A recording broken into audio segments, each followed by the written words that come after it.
Yeah, and I mean the other thing that, as I'm listening to you, so the key issue becomes that about foundations and fruit, because what you're talking about doesn't matter what we say we believe or we think we're following. At the end of the day, you talk about the fruit. So it looks like a lamb, but the fruit isn't one.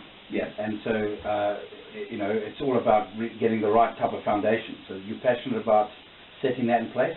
Yes. How would, in a nutshell, you know, just summarize for me a little bit, just what would be the core issue that, in terms of what you just shared there, what's the core difference in foundation? Well, I think it is essential. We've often talked about it as God's DNA.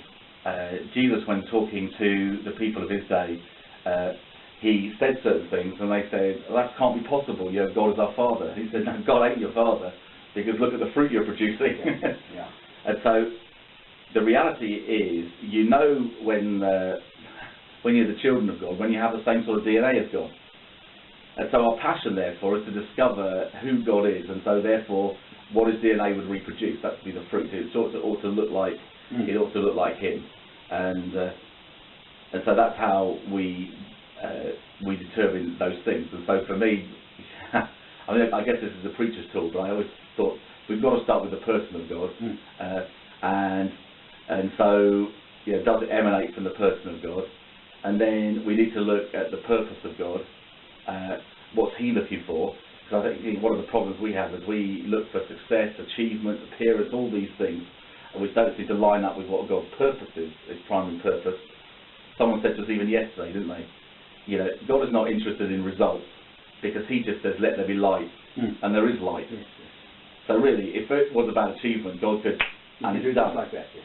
So really, his purpose is something about changing us and bringing us into who he is. It's the process. It's the process. Yeah. And then the pattern of God, it's the apostolic foundation, I believe, is to build upon Christ, that Paul said. We can't lay any other foundation other than that which is already laid, which is Christ. How do we build from God? What does that look like to be built on God? And of course, I would say again, the only way you can tell that is it will be defined by its DNA rather than by its structure. And then the consequences of the DNA of God, you know, his person, his purpose and his pattern will be, it should release his people.